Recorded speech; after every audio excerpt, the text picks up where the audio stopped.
Uh, all right, I had the agenda, but now get it. So welcome everybody to the March meeting of the Norwalk Parking Authority. Just opening the agenda here. James, could you put it on the screen for everyone to see? I sure can. Thank you, sir. Oh, good, even better. There we go. Can everybody see that? Beautiful. Yes, Yep. thank you. There you go. Just scrolled it up. The first order. There you are. First order would be if there are, Darlene, are there any public? No, we have nobody for public comment. Okay. Is there any discussion or action on the meeting minutes from, from February 23rd? I'll move approval of the minutes. I'll second it. I read it and they look fine to me. So all in favor? Aye. So that passes. Financial operating report. Okay. So we have a new format for the operating report, which Rocky's going to pop up right now. And that'll include in the beginning the financial report. So James, Rocky, and I, we worked on what we thought you all might want to see. So this is still, consider this still a work in progress. And you can give us your constructive criticism and if you want to see something differently. So Rocky, can you share your screen? I think we just need everything's in the agenda packet. Sure. James, you want to stop sharing so I can Oh, stop? my bad. Yep. I'm slowing everybody down. Okay.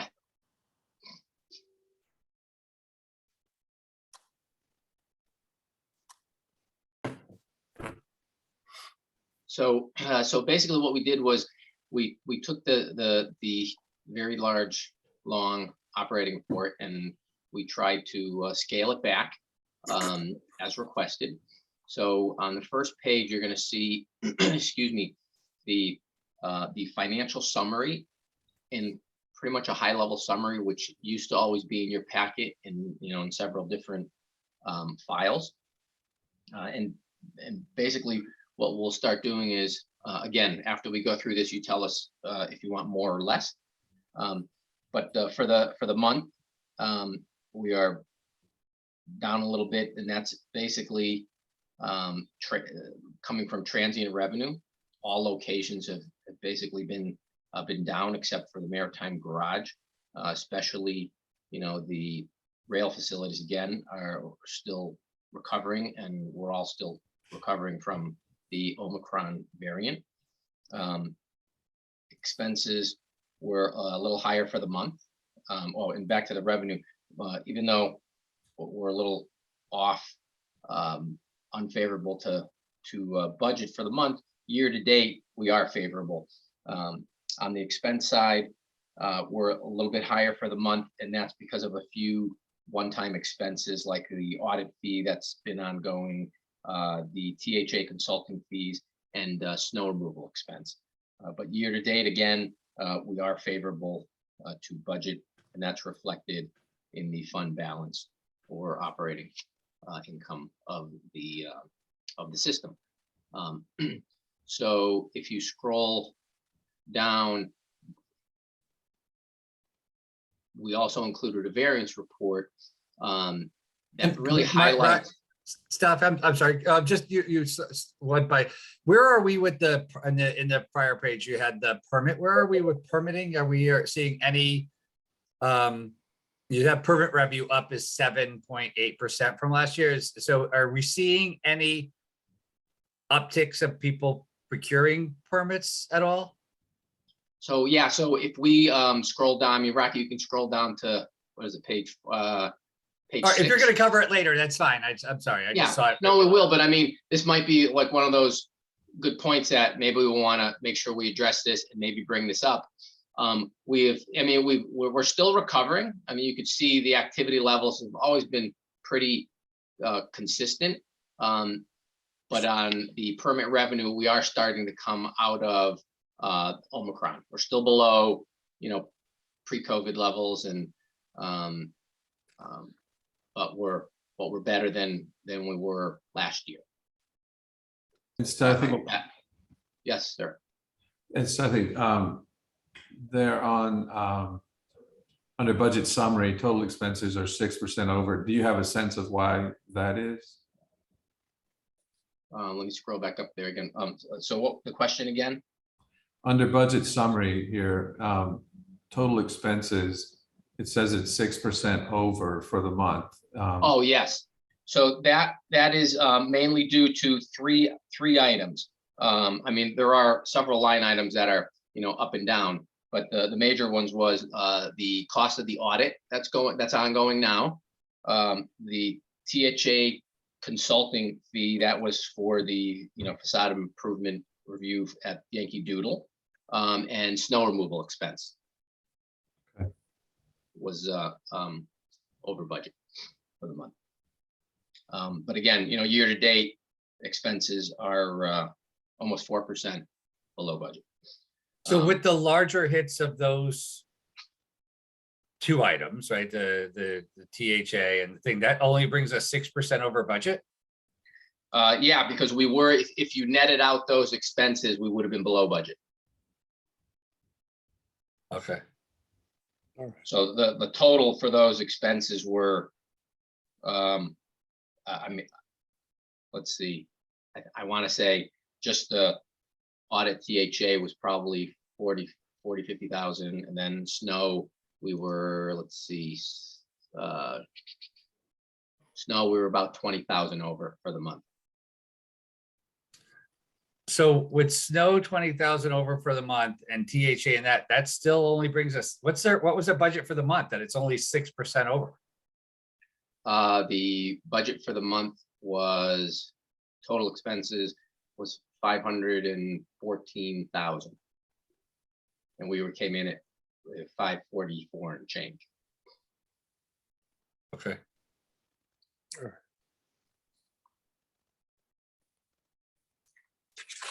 Jim, there were some deferred expenses. That's why, the percentage was some low. Okay. All right. So I think I was on the variance report. So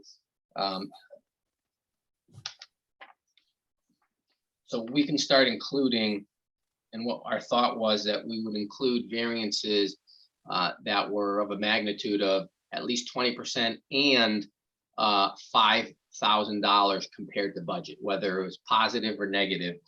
Otherwise we could be talking about every line item, for every month. So we thought the major ones would be the important ones to kind of highlight. So we have it on this page. And if you want us to go through those, we can. Otherwise, it's there for you to have questions. But a lot of it was from, when you picked up those specific line items, a lot was from some deferred expenditures. And some was like the service contract. That was those items that I was mentioning before.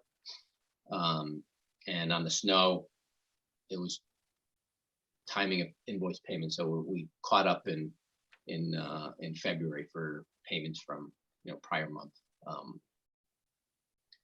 And parking programs. Yes. Oh, go ahead. Yeah, okay. and the parking programs was again, it was kind of the timing of the payments. There were two payments made from the prior month. And that was for the the former Norwalk Now program that DKA marketing. Can I just go back to the summary for 1 second? Because if I'm just having a problem with if you stay on that other screen. So this, like, I just, maybe I'm just not getting it right. But if the expenses are on the summary only reporting 6% over budget, but yet you have one line item because of the audit and such that it's 5. Go back to the lower one, James, please. That's 542% over budget. I don't know how it comes to 6%. I think there's a decimal point missing somewhere, I think. No, this isn't every line item. These are just the ones that are 20% and 5,000 over. So Okay, There- I got you. Yeah. Okay. Yeah, 'cause some- I think the format is much better.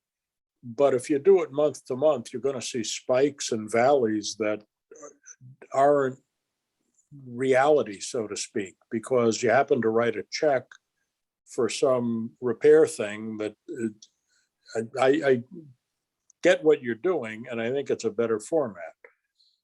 But I don't think, because it's 500% over budget, you don't have to worry about it if we get a good explanation. right. Yeah, So, you're exactly right, Tom. You know, that's kind of the point that we're trying to iron out here. Yeah. You know, I think it's important to make sure that we track and check up on the good and the bad, right? We want to yeah. look and see, you know, if there's a giant spike in revenue, what happened that month? Is it something we did? Should we make sure was it a benefit we put in? Should we track it to the next month and do it again the next month if it's showing positive results? Yeah. So, you know, I- Stathi mentioned, I'm sorry, go ahead, Tom. No, I said I agree. I mean, maybe I paid all my back parking tickets last month, and there's more. Well, thank But- you, Tom. Yeah. Well, the check is going to bounce, but anyhow, I do like the format a lot better. Yeah, so and Stathi mentioned, you know, this is certainly a work in progress. So, you know, after the meeting, if you guys if you develop some questions or there's some tweaks to it or a little bit more information you want or something you don't feel is necessary, feel free to email me and we'll continue to work on those changes month to month till we get the ops report right where you guys need it. right, yeah, we so- definitely, James- definitely want some feedback. Yeah, so James, Stathi, it's not something that's written here, but Stathi, you mentioned Norwalk Now a minute ago. Oh, I shouldn't have said that. It's that former program that we had where parking program fees were going to. It's going to, there was I mean, I'm sure James and Jim could probably speak to it better, but that advertising and marketing program that through redevelopment that they bid out and DKA was. That's DKA, right? Right, that's DKA. Okay, and then, okay, so because it's double the budget, even though it's double the budget, it was anticipated. It was, yes, so exactly. So if we Okay. showed this maybe year to date, and let me, so year to date, we're basically right on budget. Okay, So what this means is that, we didn't pay, the January payment got paid in February. So we paid January. January and February in 1 month. So Right. January, and February, yeah. So there's some cases where that may happen. And that would be the explanation. and so that's that's- similar to Tom's point where you'll see spikes Right. and stuff. Okay, Exactly. all right, I get it. Okay. That's good. Okay, it's all positive so far. That's that variance report. If you want to change the kind of the parameters to it, we can certainly do that. This seemed to be, a good starting point right now.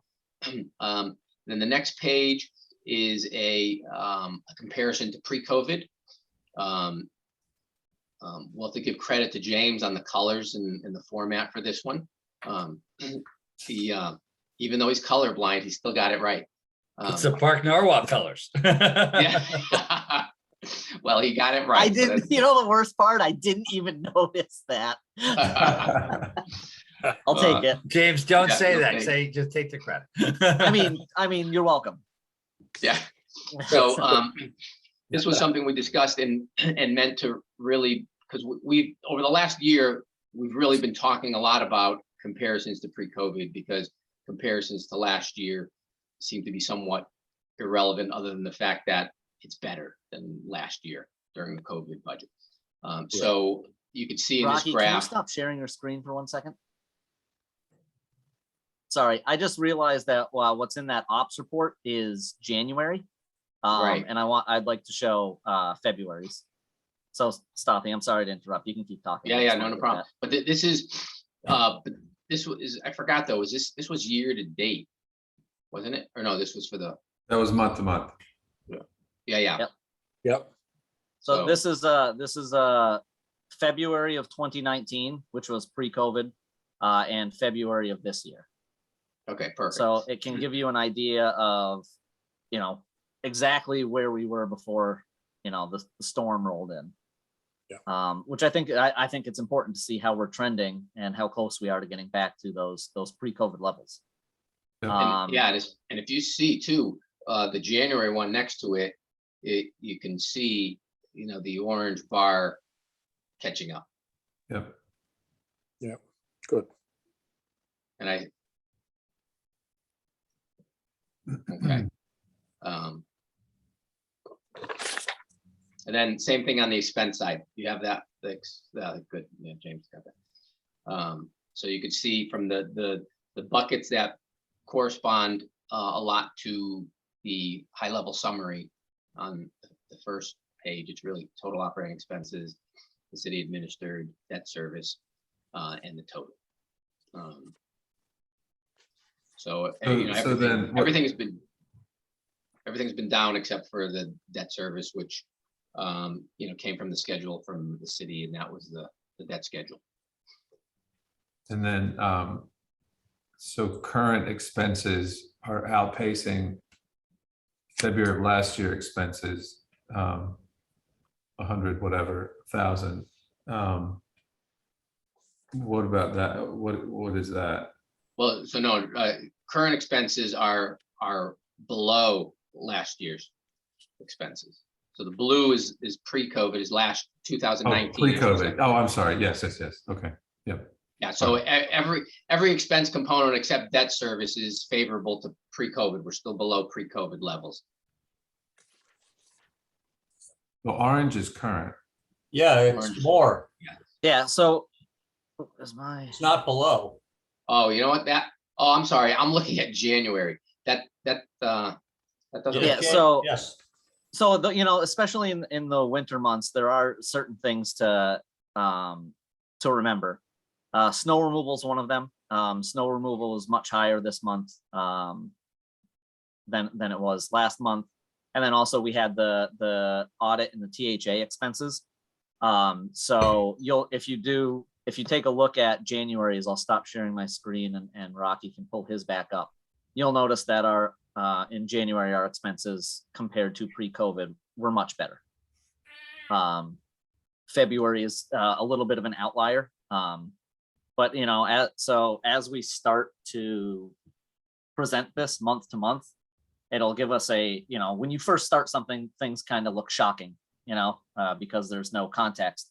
So as we go month to month, you'll really start to get an understanding of the trends from pre-COVID to now and how we're progressing. Is there a way, just to save some of the back and forth, is there a way to, if you go back to the February, go back to whichever one we're going to continue on with, but January. Is there a way to maybe put the prior on the, like, this is January, so is there a way to put a small version of December on the left or something? So so that it'll save some flipping back and forth, maybe. Yeah, I mean, we Yeah, could do absolutely. we can do previous year if you want, or pre-COVID year. I mean, we may not even want to consider whether we do this year to date. That might be a little more relevant. Well, I think, James, Yep. you touched on it when you said context. So, you know, whatever it would involve to give it, you know, the right context, I guess is what Yeah, absolutely. what I want. I also think to touch on Tom's point earlier, when you look at over trend, if this might be a good report to show the month to month just thing, but then you could break down each of the columns to like a separate running year to date. So then to Tom's point of just seeing the ebbs and flows of what happens, you then see like it would be like monthly parking would be a graph of just from July to date. So you can kind of see where that's going. Okay, yeah, yeah. All right, so if we continue on, some of these answers may get answered as you see some of the other graphs that we had before too. So on the next page, Rocky, when we get the system activity, that's kind of like the year-to-date look. So the transient activity, you can see we're at about 83% of pre-COVID of 2019, but you can see the trend month to month and kind of overall year over year, and by facility too.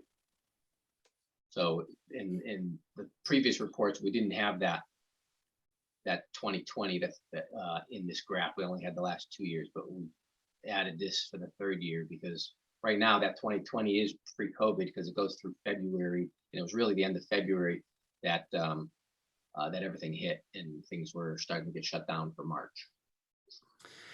Hey, James, we should have a conversation with the Maritime Aquarium and kind of get where they are, because when I look at Maritime Aquarium, we're just slightly under that from the pre-COVID time. So we should see how this is in comparison to the visits to the aquarium. Okay, yeah, that's a good idea. Right. So let's reach out to those guys this week. Sounds good. Yeah. And then Rocky, if you scroll down one more page too, we get into the permits, and to your question before, Jim, hopefully I answered that, but this, we'll show you again, the month to month, year over year, to give you an idea of where we are.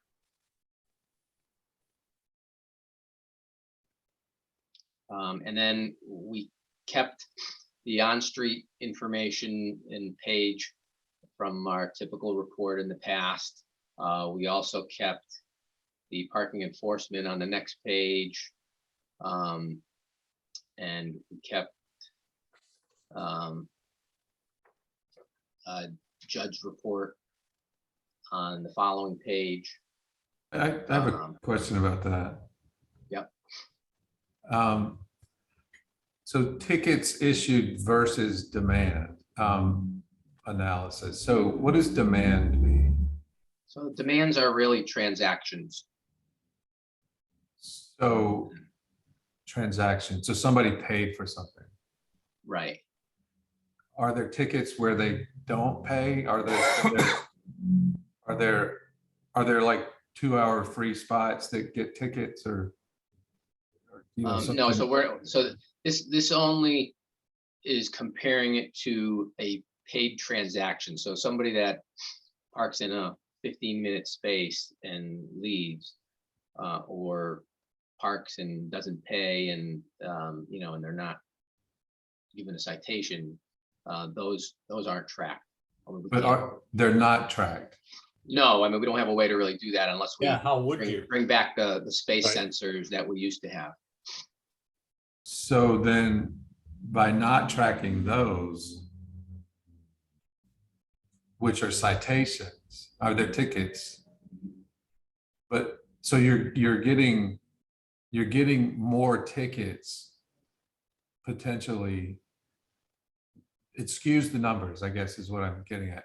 Yeah, I mean, Yeah, I think I get what you're trying to say there, Eric.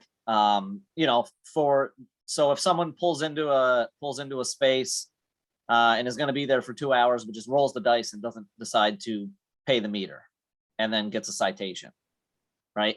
That citation obviously adds to this data, but it does not add to the demand side of it, and only adds to the ticket issued side of it. So you do see, so there probably is a little bit of artificial inflation on one end on the ticket issued side. Yeah, Same thing exactly. probably goes for, we have some areas in the city that are just 2-hour timed parking. So there is no transaction that goes along with that, but there are citations that go along with it. So that also only adds to the tickets issued side without actually adding to the demand side. So there is a bit of a ratio issue there. Right, and we're also looking at removing some of those meters and just going into a pay by cell environment, right, too, so how would that play in? Would that be So, the same way? It would be the same way as a meter. If someone does make Okay. a transaction, then it will add to the statistics properly. We are adding in here the folks that are paying by Park Mobile and text to pay? Yes. Yep, okay. so the So- group, we're, Eric, and also in addition to that, anyone that parks in a no parking zone will get a ticket, but that transaction, it does not get added to the demand side of it. So that also skews the data. Yeah. okay. So, Judd, does, I know everybody refers to this as your chart. So it sounds like there's a lot of qualifiers that need to be added to, like across the bottom there, the 2.89% for February. The unknown, it sounds like, is if you factor in the missing component is the instances where there was no transaction. So how does that factor into in that case, the 2.89%? I mean, it is what it is. I mean, this is just one way of looking at ticketing. And I understand what you're saying about these non-paid transactions where you might get tickets. But I think that's a very small percent. My guess is that would be a very small percent of this. I mean, you could add a qualifier at the bottom, as we have here, that it doesn't include the beach. For me, the important thing with this report is you can see trends over the years of how much ticketing, and during the COVID period, I can see that ticketing is the highest it's ever been, for various reasons, I think, but I don't know. I find it a very interesting and valuable report to understand what's going on out there. Yeah, I don't know what it would involve, but I would feel better about it if we could tighten it up, because we don't know what's not included. And I don't stop you from what you said. I don't know that we can know. Well, Yeah. I mean- Stothy, I would think you probably have a way of telling, where someone's getting a ticket in a 15-minute spot. I mean, do the constables qualify the ticket where it was given? Yeah, I mean, I guess, I guess a few thoughts on it, but yeah, I mean, I guess if we added those tickets that were issued for non-payment, or we could certainly add those in or footnoted. But the ones that are in the time zones, or somebody's in front of a fire hydrant, we probably have to count that as a parking session as well. So anything that had non-payment, that had a ticket, that would, bring the ratio down, but it wouldn't factor in, people that we know that park and just don't pay, or the 15-minute spaces. So that's just one part to it. I understand that, it still shows trends, but maybe to the point of, putting this in context, maybe there's something else that we could move to, or if not, add to this that puts it all into context. My only fear is that, I don't want Judd or anybody to think that just because they see these numbers, that there is an unusually high amount of ticketing, or an aggressive ticketing approach that's being done in Norwalk, because that's not the case. Maybe we have to, show again in context how this compares, tickets, citations issued compared to the number of spaces that are in a system. Then maybe we compare it to other communities and give it some context. Yeah, I don't know, maybe we have to just put our heads together, because I mean, if you think about this number, it's saying basically there's 2.89, and this is without the the adjustments, which would, bring it down, 2.89 tickets for every 100 transactions that occur in the system. I mean, that doesn't seem like a lot. Well, I don't know. I just don't want to be the authors of information that does not, really represent reality. And, I like, so far we're 3.14%, which is more than double fiscal 2021. And when you see those kinds of variances in the years, we've still got 4 months left. When you see those kinds of numbers, you're already double. So the better scenario in my mind would be the 3.14 would be more like 1.49 or something. So it's a small matter, and perhaps, but if we're gonna get blamed for things like managing parking, I'd rather the numbers be reflective of all of the elements that go into a number.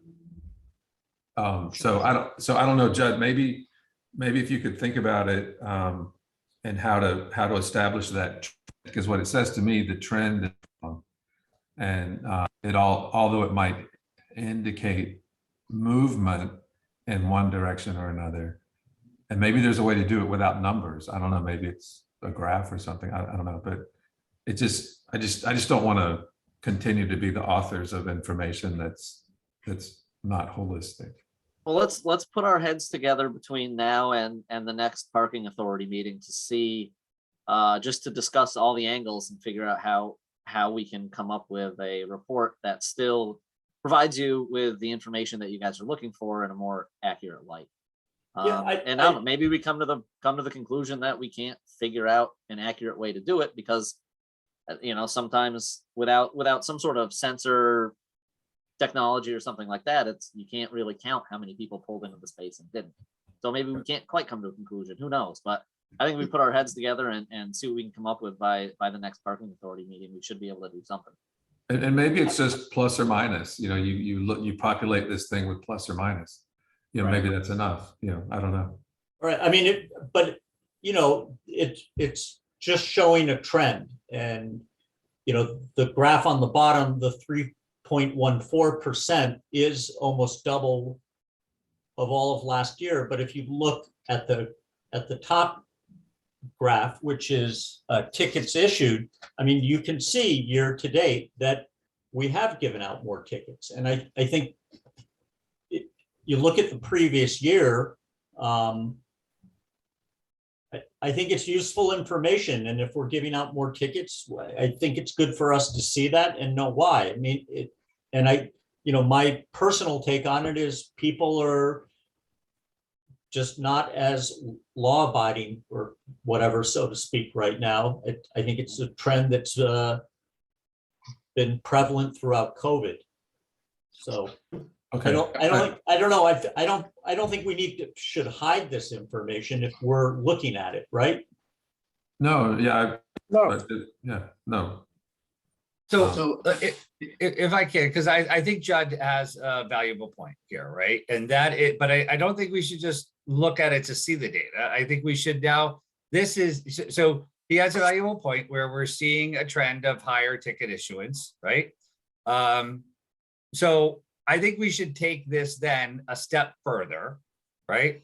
And then look at the tickets that are being issued, bucket them at how they're being issued, and then start looking at a way that we could address, we should be looking at a way to address the violators, right? So if we're seeing a larger number of people parking at corner restrictions, is our signage appropriate at the corner restrictions where they are, right?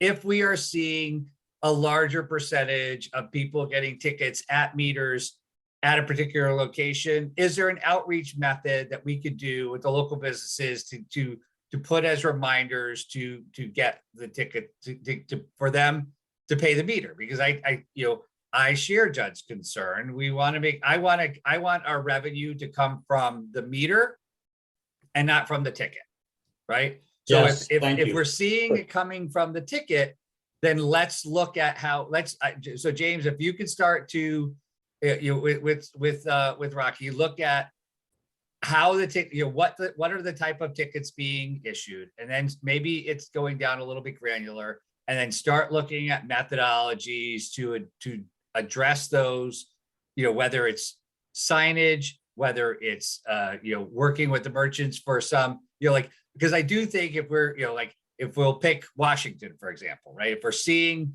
a higher trend of people not paying the meter at Washington, right? I do think that the merchants will appreciate us more walking in, going around, giving them information about how their customers could not get ticketed. So we can turn this negative into a positive by looking at why it is and then trying to find more people to pay. That's great, Jim. Thank you. That That's makes really a lot good. of, yeah, that makes a lot of sense. And I think maybe that's what would help make this, maybe, I think that's what help, at least in my mind, help, go back to James's context comment, but yeah, we have to and do if it- something with it. Otherwise it's nothing, right? right. And if it does lead, like the next level of evaluation would be perhaps like you were saying, Jim, that, okay, of the 2.89%, some of that was a consistent infraction, like park somewhere where there's no identification about how to pay or whatever. I don't know, but maybe that's what this could benefit, how this could be more beneficial is to identify, like you were saying, Jim, what can we do to get these numbers down? All right, so James, let's look into this in the coming days and talk about how we're going to look at this data more granularly, and then put action items to those to see how we could do to turn the people from violators to legal parkers. Absolutely. We'll do. Yeah, and Jim, I think it's great what you said. We want our revenue to come from meters and permits and not from ticketing. Yeah, definitely. Absolutely. Yeah. And so, yeah, and if I could just add one last point before we move on, that those are great points. And that's what we certainly like to do, is make, increase compliance. But to put it in context, remember, we just came off a year of virtually no ticketing when COVID hit. And for a long time, we had the courtesy parking, the parking courtesy program that was in full effect. And so coming off that, there is that non-compliance that Judd refers to. And that's why we're seeing, in large part, some of these ticket increases. And it's not necessarily a bad thing, to Jim's point of, it's going to increase turnover, and that's the purpose of consistent, and reasonable enforcement. But to put it in context, maybe Rocky, you can just not share for a second, and I could share this one quick table that we kind of quickly put together based on some other communities. And that may, let's see.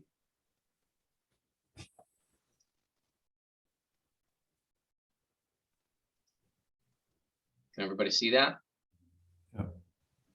So again, contextually, maybe this helps. Maybe this is something that we need to share along with those graphs, along with, what types of violations are being issued over time. Maybe there's more, non-payment of a meter or an overstay at a meter. And maybe we'll see, that's a rising trend or something. So again, putting into context, based on some other communities. Again, I'm not going to send this to everybody because it's kind of very rough. We did it at for last year based on some communications with people in those communities. So from a citations to space ratio, you could see that Norwalk is on the low end. So again, it's a data point. To Judd's comment. And again, if we can put it in context, it'll probably be helpful for everybody. So Rock, I'll hand it back to you. If you're gonna develop that, you might put how many managed parking spaces there are in each municipality. Yeah, so that's it, the Enforced enforced spaces. spaces. Oh, I see. Yeah. Okay. Boy, New Haven, look at those numbers. Yeah. 130,000 citations a year. That's because Jim's not there anymore. He's not controlling it. I It think was so. 150 when I was there.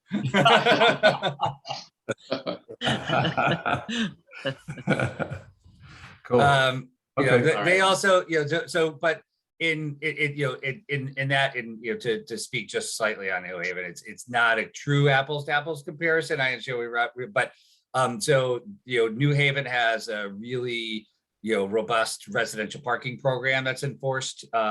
They, you know, so here we really we manage parking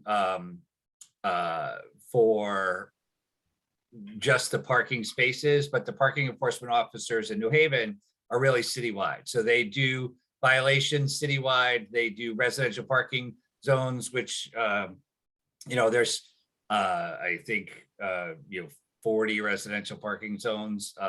You know, the same with Stanford. They're, you know, they're, you know, so they're out in, they're not only just doing the metered spaces, they're really out in the neighborhood doing corner violations, so they are an arm of the police department. So they actually do more than just metered violations.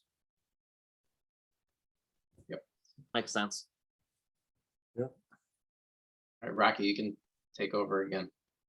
Or I guess, James, I think let's see, how many more pages do we have? So we had, okay, so after judge report, we kept the, you know, the pay by cell information and graphs, which always were nice to see where we were. And that was it. We kind of, everything else we cut out. All the location pages we kept out because we never really went through them. But we can always keep those at the end if you really want them still, just in case of anything. So so we'd welcome some criticism, comments, any improvements you think you want to see or not see, and then we'll work on that, and we'll put our heads together too on the citation. There isn't anything on the courtesy cards, right? We did not include that. Well, we can. I mean, the program is basically been scaled back.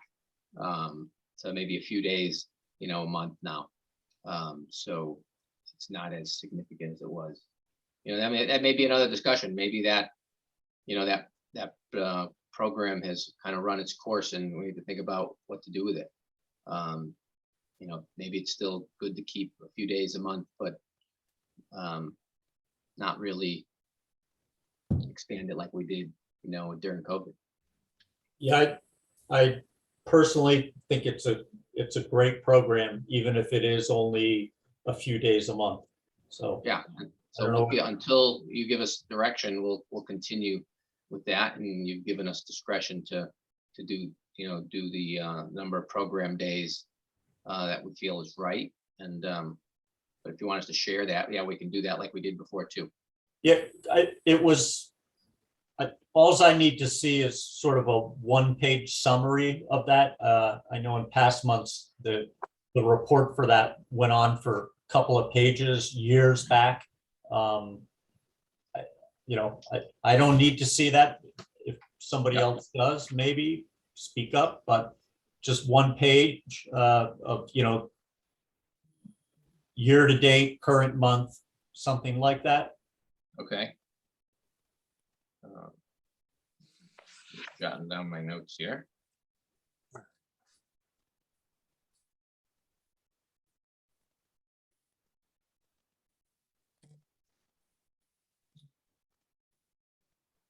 The interesting thing about pay by cell, right? So we are seeing more people using pay by cell, but for less money, right? Is that what I'm understanding this is? right? Yeah, average transaction, you know, I mean, it's up from last month, but that just, I think, is a reflection of duration of stay. Jim, most of them, the pay by cell transactions at the train station overflow lot was for $12. So Okay. we're using those, so that's Yep, that's right. So those are driving. that Okay. revenue up. Exactly. So that's right. good point on that, Rocky. Thank you. That's a great point.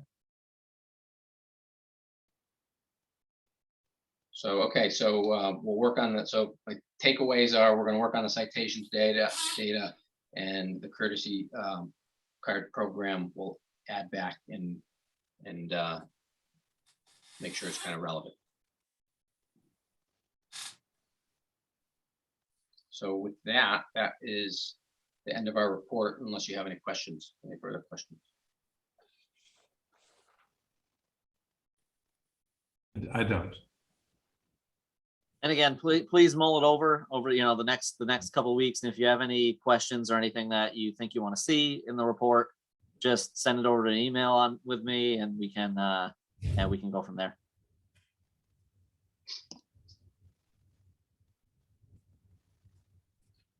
Okay, thank you, Stevie. Thank you, Rocky. Thank you. So I think next was James is pulling it up, but I think it was the projects were on hold for the winter season, if I remember from the agenda. And then Jim, I think you had something, didn't you? Well, Vanessa's on. Oh, she is. Oh,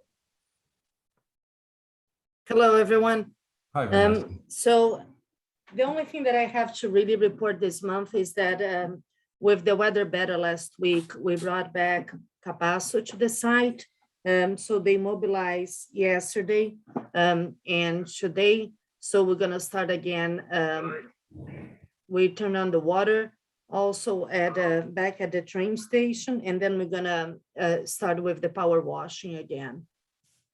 So the work should start to resume tomorrow. So probably I'm gonna have some more progress report as of next month.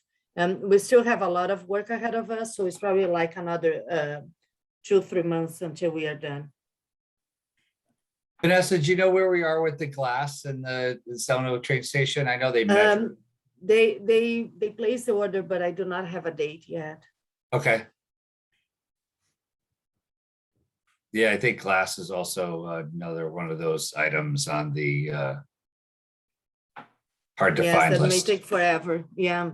Yeah. But again, so I think that it will be one of the last parts that they're gonna end up doing. We still have a lot of work ahead of us, but at least they are back on site. We usually the end of the winter is kind of more like April-ish, mid-April, but then with the weather being nice, we were able to get the water back on, and then they were back on site.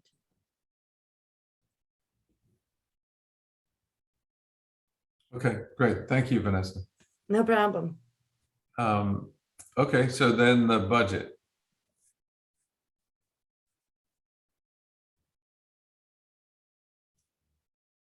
You're muted, James. Yep, Oh, I was muted. yeah. All right, so next we're gonna we'll present the budget. I know we went over it last month in February. Not too much has changed. We were able to kind of dial it in a little more and hopefully get a little more accurate for our forecast for next year. Rocky, can you would you mind sharing that? Oh, actually, I can share it. It's right in the ops report. I'm sorry.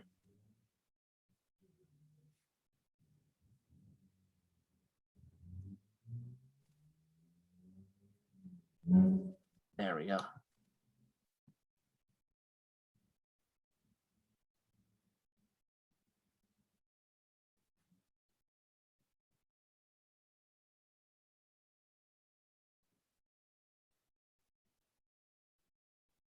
All right, so here is the overview for the budget. So I mean, it looks pretty good. We look like we're gonna have we're in position to have a fairly decent fund balance toward the end of next fiscal year, which is good. It'll allow us to work on a few projects and make sure that we continue on the maintenance and upkeep on some buildings as needed, you know, the garages especially. We certainly don't want those to fall into a state of disrepair. And, you know, especially if we're looking to move forward with the Yankee Doodle garage facade, you know, we want to make sure that the inside of the garage is in the same shape as the outside, right? There's no point making the outside of the garage look very nice and inviting if we bring people in and it's not in good shape. So if we do run into anything, you know, hopefully we will have the some extra fund balance to help make sure we can take care of those projects. On top of that, you know, we're certainly looking toward seeing a bit of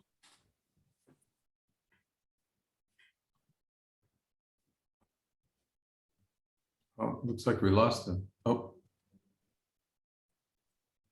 Yep. Gone. all right. Let's. Looks like Jim is also frozen. There, Darlene we lost. I'm gonna try and send him another. He's trying to get it. He might have to just come out and come back in. He lost his connection. He just texted me. He's lost his connection. He's coming back in now.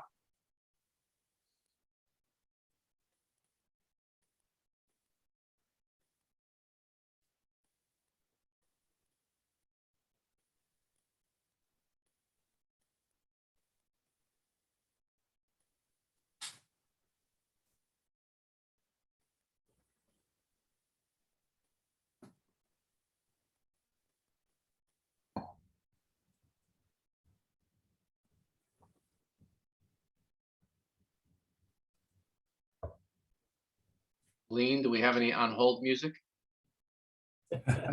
I could I sing. I was just gonna say the same thing. We would You know, love yeah. to hear that. Are we gonna want to hear that? I don't know. You really don't. You really don't. Yeah. It could shorten the meeting, maybe.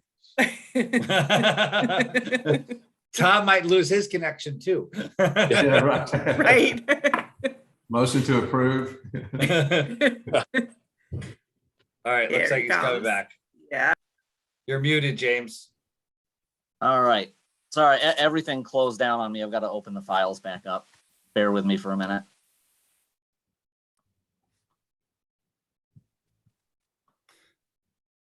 So is the authority voting on the budget tonight then, James? Yes, I believe because we have to have it in by, Because it the has end to of be the first presented week. to council, right? yeah. Yeah. I think the first week of April. So James, when you get there, I know we talked about the budget last time. So maybe I don't know how long your review is going to take, but if you focus on what we identified last time as having questions or things that needed further information, we could talk about that and then take a motion rather than go through in great detail the whole thing again. Yeah, absolutely. And I'll let Laz either Sirach or Stoppy chime in a little more detail. They're certainly a little more versed in the budget. This is my first time going through it, so I don't want to put my foot in my mouth, quite honestly. Yeah, I think we could go to the, I think they could look, you know, the summary page is probably the most that they would go through. I think the biggest thing is making sure that we're net positive and, you know, we'll Yep. look at other ways to, you know, improve services. All right, I think I'm back. Can you guys see the screen? Yeah. So Yeah. Staffy Okay. or Rocky, who's taking it? I can take that. So, excuse me there. All right. So yeah, the summary page is probably the best one to have up. So, I mean, overall, we compare budget to budget because that's how we've been doing it since council's been involved. They'd like to see budget to budget. So we do a comparison, and you'll see that, revenue's up, which is not a surprise. And expenses, we've kind of held the line on. And if you drill down a little bit into the monthly and transient revenue, those are kind of stable budget to budget. But we're still about 85, 87% of pre-COVID levels. And compared to, the 2022 budget, we expect to see more activity on the meter. When you look at the meter and violations combined, in meter revenue compared to the previous budget, and an increase in compliance. But of course, some of that increase in activity is payments compliance, and some is non-compliance, and that's why we do see violations up compared to last year's budget. Meter activity somewhere around 81% of pre-COVID levels. When you don't factor in Wall Street, because if you remember, the Wall Street area meters weren't installed until fiscal year 2020. And on the expense side, overall, we're holding the line. But if you look at some of those individual buckets, payroll is still below pre-COVID staffing levels. We haven't come back completely, but it's up compared to last year's budget because that was budgeted at much lower staffing. But as we came out of COVID and revenues were increasing, we ramped up accordingly. On the other expenses, those are down because we were still planning on deferring some work, whether it's like things like line striping, which still can look good, or some repairs and maintenance. But there's some reductions in a lot of other line items too, like vehicle expense and snow removal compared to last budget. And debt service is really, that one is up based on the schedule from the city. So overall, like James said, we're at a healthy fund balance. And if you look at where we were, we're coming back, and that's positive. And that was really the high level part of it. I don't know if there's any specific questions and you need us to, drill down into something. There's some additional pages in the packet that shows line by line and also has a narrative for you.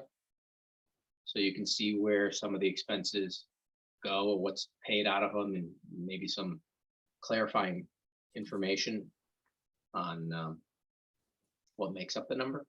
So Staffy, one question for the past. So conditions assessments, have they been out of the expenses, or they've been out of capital when we've contracted with Desmond for conditions assessment? So the condition assessments have, and Rocky, correct me if I'm wrong, but those were always in the operating budget, but the repairs always came out of capital. Okay. In this year's budget, are we budgeting money for a conditions assessment?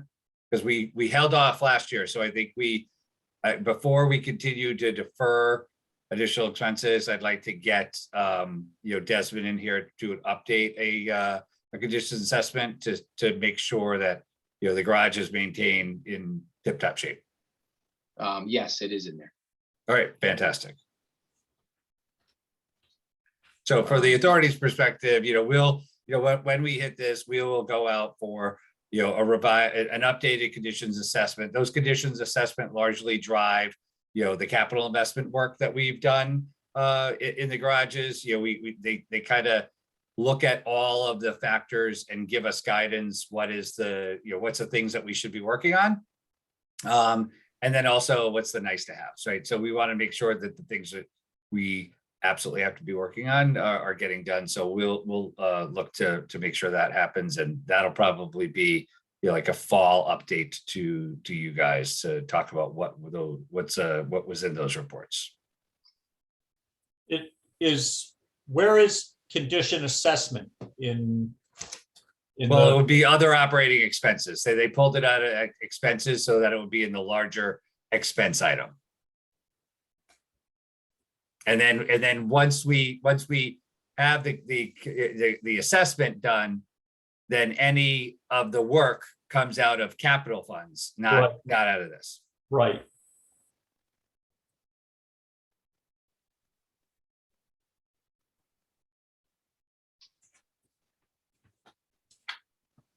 Okay, if there's no further dialogue, then we do need to vote on this tonight. So take a motion. I'll make a motion to approve the budget. I will second that. And Judd, anything else? No, I Okay. spent a fair amount of time looking at it today. Yeah, good. reading it. Yeah. So I'm comfortable with it. Okay, Thank you. so then all in favor? Aye. I I, Excellent, thank you. All right, thank you.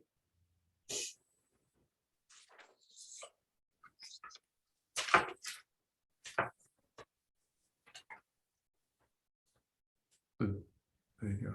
Uh-oh. Oh, I'm still here. Nope, just back to sharing All right. screen.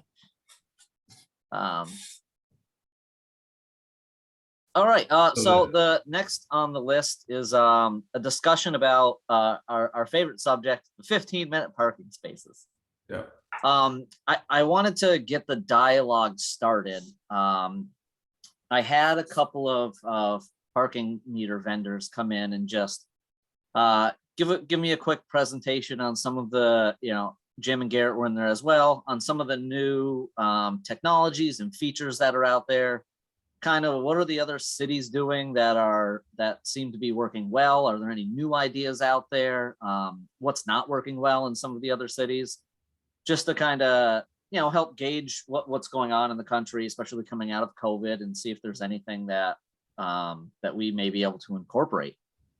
And this was not an idea that they brought up, but something that they said certainly sparked an idea in us specifically about 15-minute parking spaces. Right now, we have 15-minute parking spaces that, for example, in front of a coffee shop, they're probably mostly used in the morning hours, before noon, people running in, grabbing their coffee, leaving. But in the later hours, 5, 6, 7, 8 o'clock at night, during peak restaurant times, those spaces aren't being used, and they're really premium spots. So we thought, what if we were able to get rid of all of the 15-minute spaces and provide the option for, no matter where you park, you have the option to select 15 minutes or 10 minutes free or whatever we decide to give them. So now we can do away with each individual business coming in, asking specifically for 15-minute free spaces.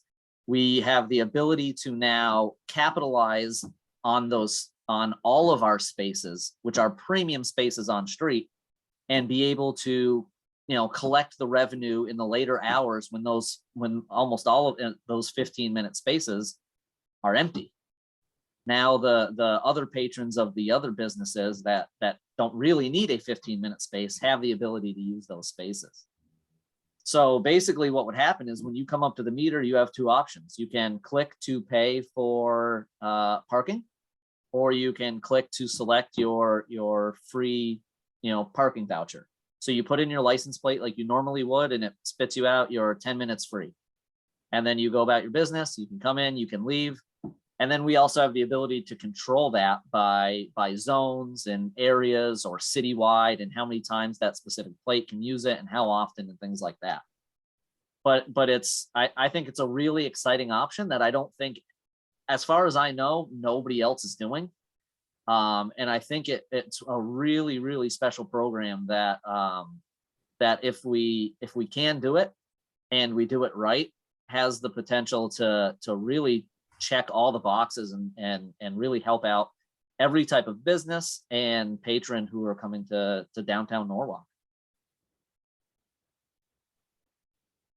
So I just want to so we are talking of this in the pay station environment only, right? Correct. But we do know that we want to we need to look at this because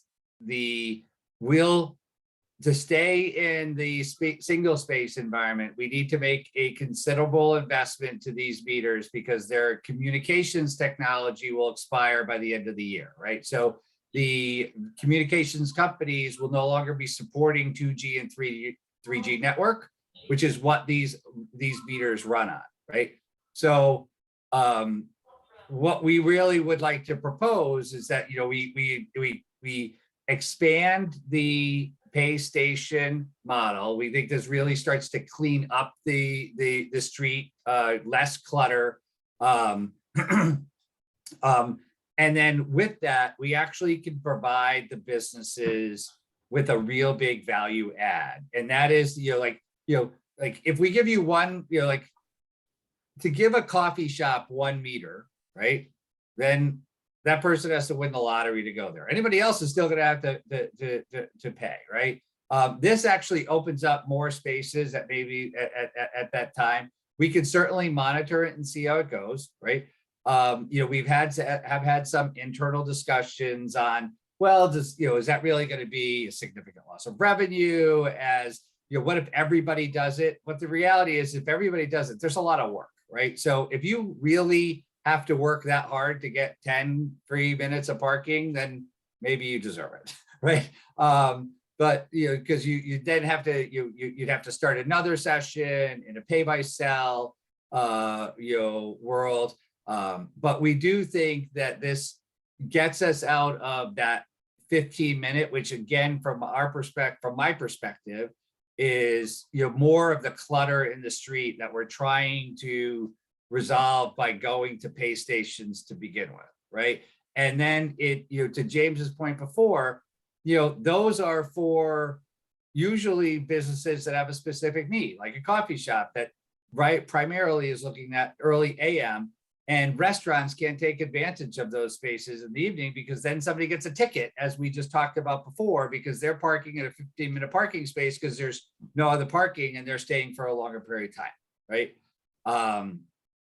So we think that this could be viewed as a value add, and additionally, pay stations allow us a little bit more flexibility when we approach parking programs with restaurants, where we could pre-sell codes, right? So if you were going to eat at ABC restaurant, right, and when you place your order, if they wanted to participate in the program, right, you could they'd have a parking code 1234. We'll make it a little bit more complicated than that, but it'll be so when you make your reservations at 7 o'clock for dinner, it can include parking, and you would pay 1234, and then it would be part of your bill, right? It could be part if they want to do part of the bill, but then we would have the restaurants true up with us at the end of the month for those codes that were associated with the restaurants. That is another potential program, right? Pay stations allow us a lot more opportunity than single space. Single space provides more clutter to what we have is an extremely tight right of way here in Norwalk, and start to clean up the street a little bit. We'd still keep parking, single space parking meters, but really in areas that a pay station wouldn't pay for itself. Like maybe there's only 2 or 3 spaces on the street. We'd still keep those, but we'd start to be able to put our investment into those. And then we did look at the pay stations that have like a blue LED light that's on the top of it, so it really highlights where the person's supposed to go. So we think that will help the compliance of people finding the pay station. Pay stations do provide a little bit more ease of enforcement. So we could always make sure that we're maintaining proper staff levels. We're not growing staff at a same rate. So we think that there's a lot of benefits, but we really thought that the 15-minute parking spaces are nearly out of control, right? There's not a month that goes by that somebody doesn't call me and ask for their free 15-minute parking space. And at that point, we're going to have every space be a free 15-minute parking space, and we're going to be out of business. Yeah. So And we wanted it's to all, and- open it up to you to have that conversation. If you're amenable to this, we'll look at what would be some of those numbers and how we put, a larger discussion and vote on another agenda. And to Jim's point really quickly, he touched on the phase out of the 2G and 3G networks. We want to make sure that if we're going to spend money, we spend it wisely, right? We don't want to upgrade the single space to 4G over the next 3 months just to, purchase new pay stations at the beginning of next year. That's just not as fiscally as responsible as I like to be. And we're in a time crunch now. We've got about half of our single space meters that require upgrade to 4G. And the two carriers that we have, they say that they are phasing out the 2G and 3G networks by the end of this calendar year. But what they don't say is that, and this is kind of the loophole, is that they can lower the bandwidth to a point where that 2G network is almost non-existent, but technically still exists. So they are holding up their end of the bargain by leaving it there until 2022, but there's so little bandwidth that the meters won't have the ability to call in. So it's important that we look at this kind of with the future in mind and make sure we're spending the money where we should. But I think also, Jim, if I remember, or James, if I remember some of our earlier conversations, the operating costs of the individual meters is substantial. And so I think that's another part of consideration, not to do so much with the 15-minute idea, but just speaking to the point of moving away from the individual meters to pay stations. Do I remember that right? Yeah, so it's a tipping scale, right? If you have a multi-space meter, a kiosk that is covering, I don't remember the number off the top of my head, but let's say at least 10 spaces. No, there's 7 to 10 then, is what the recommendation is. So right. 7 to 10. Then chances are good you're going to then you're not gonna, it'll be cheaper than the single space. If you start to get less than that, then it's cheaper to have the single space in those areas. Are there any academic papers that have examined this that you might direct us to, or me to? Examine what? Well, I'm just curious about that. I think, Jim, you said if it's 10 spaces, then a pay station pays for itself, so to speak. If it's less than 10, you're better off with single space. Well, we typically see singles, the pay stations for as low as 7 to, we don't like to get them any more than like 10 or 11 because that's a little too far for someone to walk, right? Okay. But 7, that 6 to 7 number is the bottom threshold before and we wouldn't really be promoting them in other areas that are lower. That's where we talked about before. In those smaller areas, we would maintain the single space meters because so single space meters is just on the communication charges is each meter is $5.95, I believe it is, a month for the communication.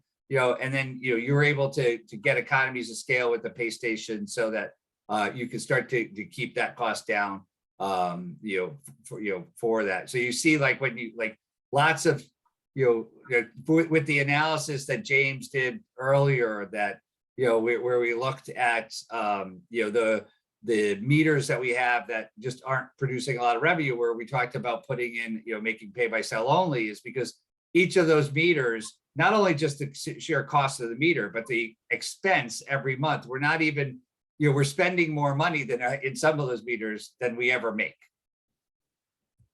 I think that's what I was remembering, is that, Right. some of the costs. So maybe, all right, we've gotten into 2 topics here.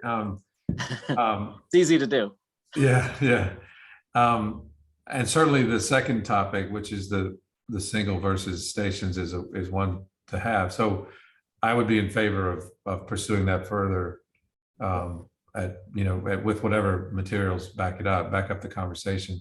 But back on the 15-minute scenario, to me, I think this is great. The idea that every space in effect could be a 10 or 15-minute free is very interesting.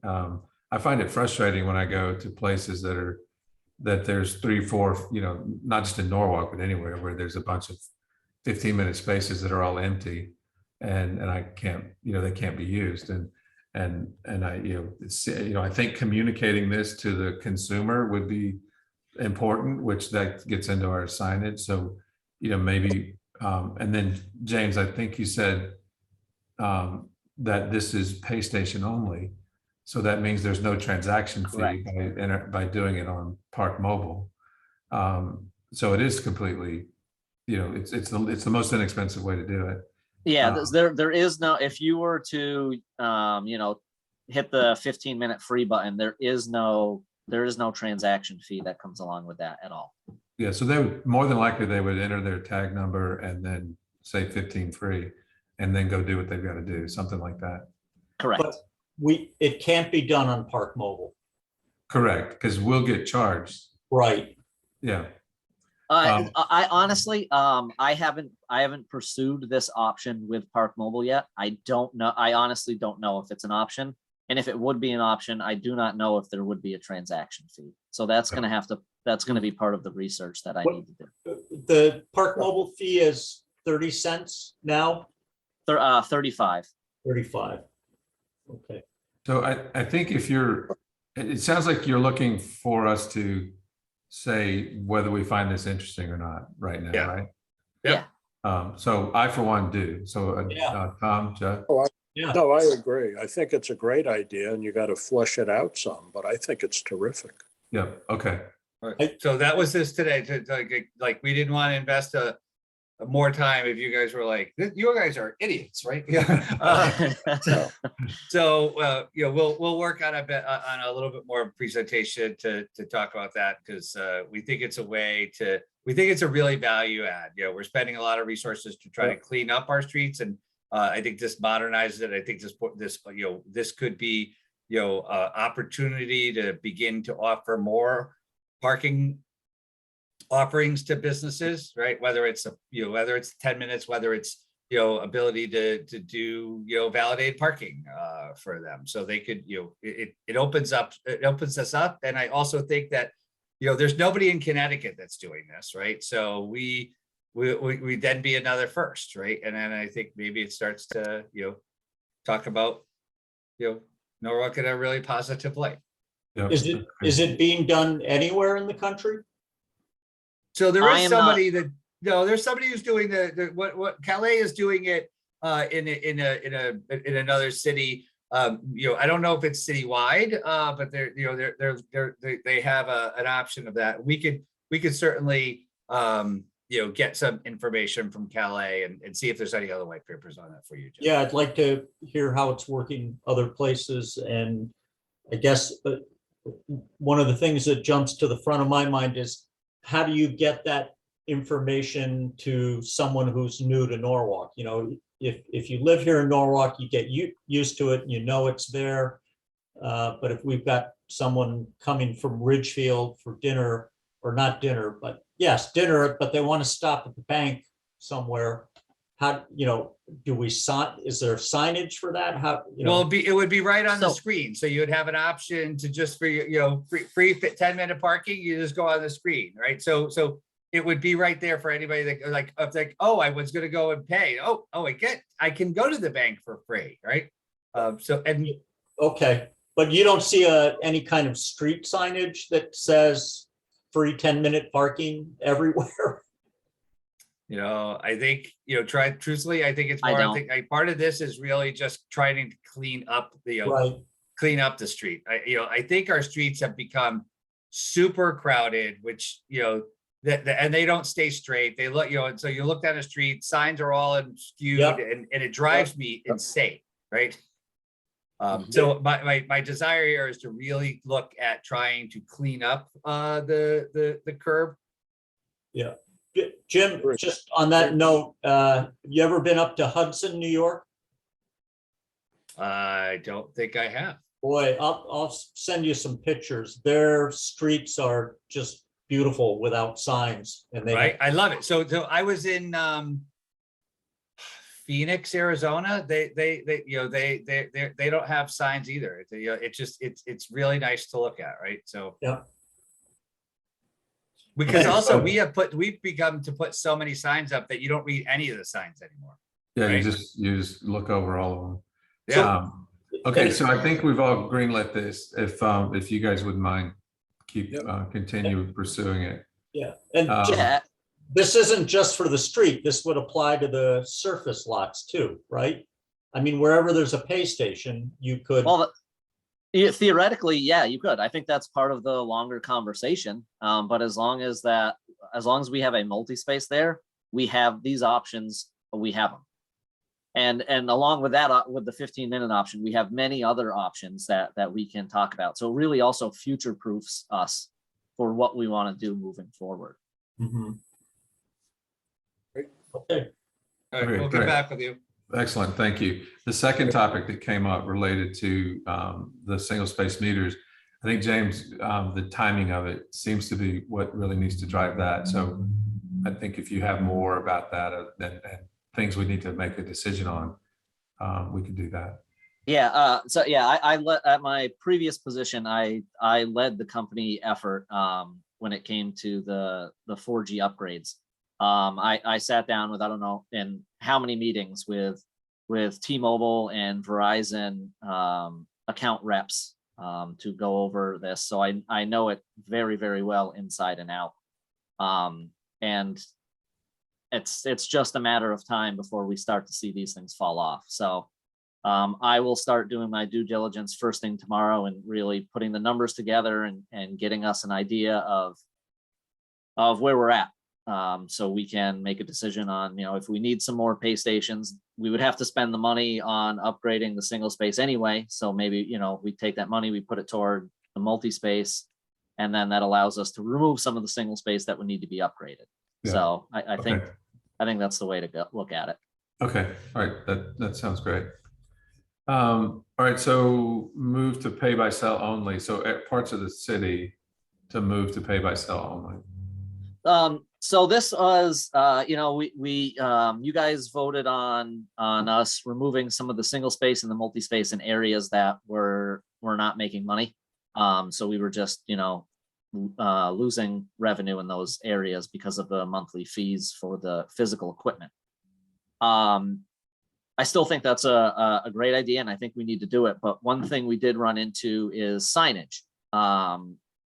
Obviously, things are not cheap right now, including aluminum when you're talking about signs. So looking at, we got the quotes back for the price of the signage that would need to be changed in the area.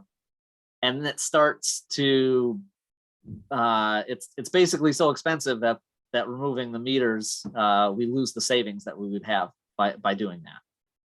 So it actually brought us to do some research and see what we could do to try and mitigate that situation. And one of the things that we thought about was, we want to try and keep parking simple and keep things kind of consolidated. And Park Mobile is generous enough to provide free signage for us as we need it, which is wonderful. Nobody likes to toss around the free word these days.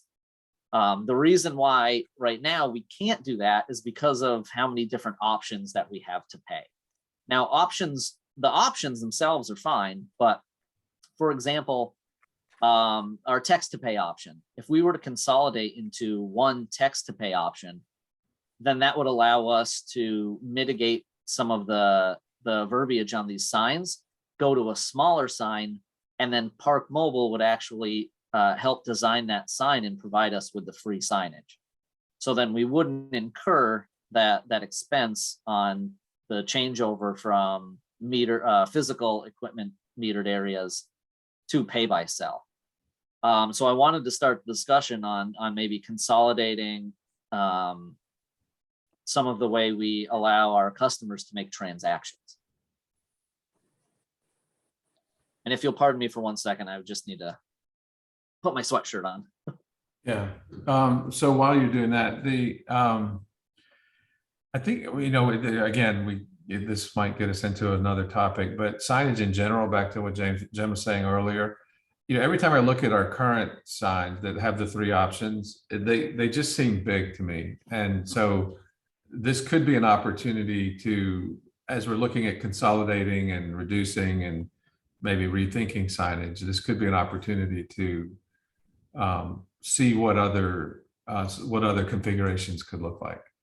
And the motivation or the goal here is to drive people to cell phone based payments anyway. So I would say let's see what Park Mobile has to offer, and then from there, I guess we would look at content, right?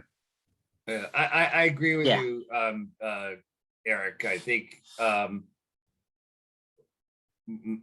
we are currently creating a sign style guide for all our regulatory signs, so that we have better consistency throughout the city. And one of them is really just like that's why we also were talking about the pay stations, right? Because we could get the pay stations with the simple pay here sign, right? And it has an LED light, so they're there. And then the on street we'd like to promote a little bit more of Park Mobile, because we don't have any.